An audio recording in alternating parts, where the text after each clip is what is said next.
Hi అండి, ఈరోజు నేను జొన్న రొట్టె చేస్తున్నాను. ఫస్ట్ గ్యాస్ వెలిగించుకోవాలి. తగినన్ని నీళ్ళు వేడి చేసుకోవాలి. తర్వాత పిండి కలుపుకోవాలి. చూడండి, పిండిలో 1 కప్పు పిండి వేసేస్తున్నాను.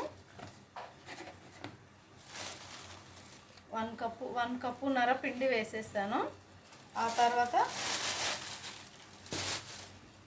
క్యారెట్ తురుము వేసేసుకోవాలి. జొన్న రొట్టెలో చాలా బాగుంటుంది. క్యారెట్ తురుము వేసేసాను. తర్వాత ఒక పచ్చిమిరపకాయ వేసేసుకోవాలి.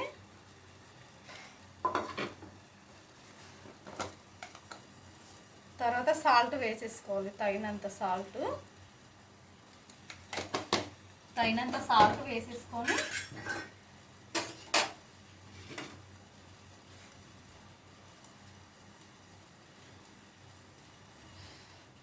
పెనం పెట్టేసుకోవాలి. ఈ పిండి కలిపేసుకోవాలి. వేడి నీళ్ళ దగ్గర ఈ పిండి కలిపేసుకొని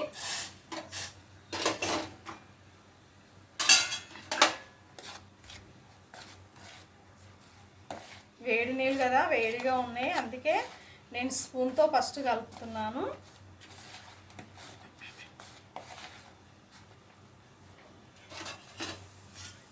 తగినన్ని వాటర్ పోసేసుకొని పిండి కలిపేసుకోవాలండి.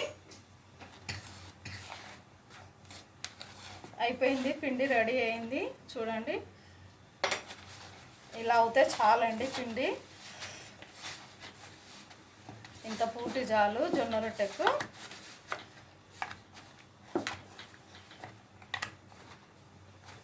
ఇలా కొంచెం సాఫ్ట్గా రావాలి పిండి.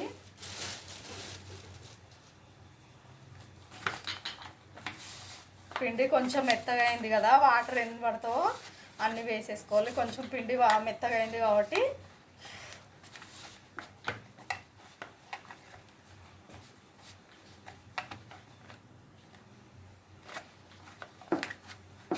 బాగా ఇలా పిసుక్కోవాలి. మంచిగా ఇట్లా పిసుక్కుంటే, ఎందుకంటే సాఫ్ట్గా వస్తుంది జొన్న రొట్టె అనేది. నేను పిండి పిసుకున్నాను కదా, ఇప్పుడు రొట్టె చేస్తున్నాను. చూడండి, ఈ పిండి పక్కన పెట్టేస్తాను.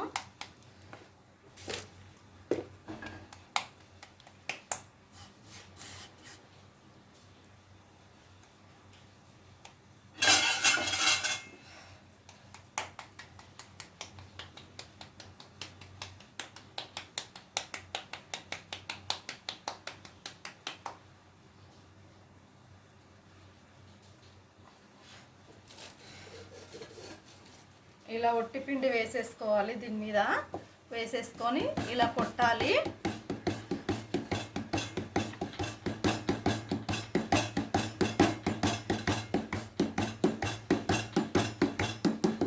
క్యారెట్ తురుము వేసుకున్నాం కాబట్టి మంచిగా అనిపిస్తుంది రొట్టె.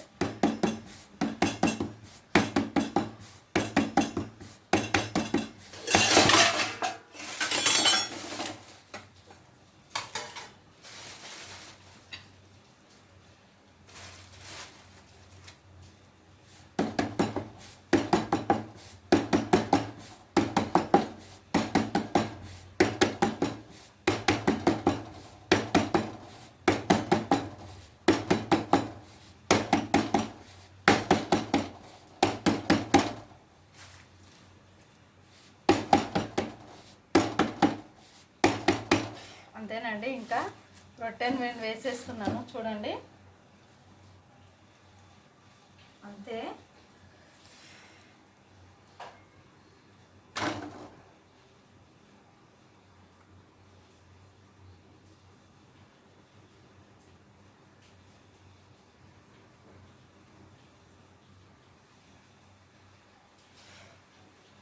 వేడి నీళ్ళతో అప్లై చేసుకోవాలి ఈ రొట్టెను. వేడి నీళ్ళు ఉంటాయి కదా, వేడి నీళ్ళు ఒక క్లాత్ తీసుకోవాలి. ఒక క్లాత్ తీసుకొని ఇలా అప్లై చేసుకోవాలి.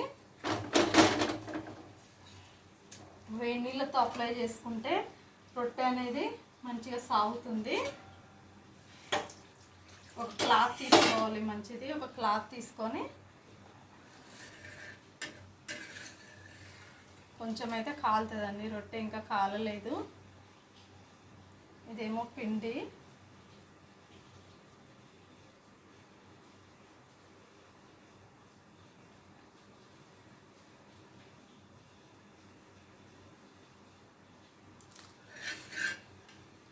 ఇంతేనండి జొన్న రొట్టె. చూడండి ఎంత బాగా వచ్చిందో జొన్న రొట్టె.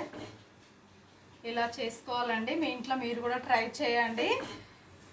క్యారెట్ తురుము వేసుకొని ఒక పచ్చిమిరపకాయ సాల్ట్ వేసుకుంటే పిల్లలు కూడా తినగలుగుతారండి. అంతే. ఓకే అండి, థ్యాంక్ యూ అండి. ఈ రోజుకి ఇంతే.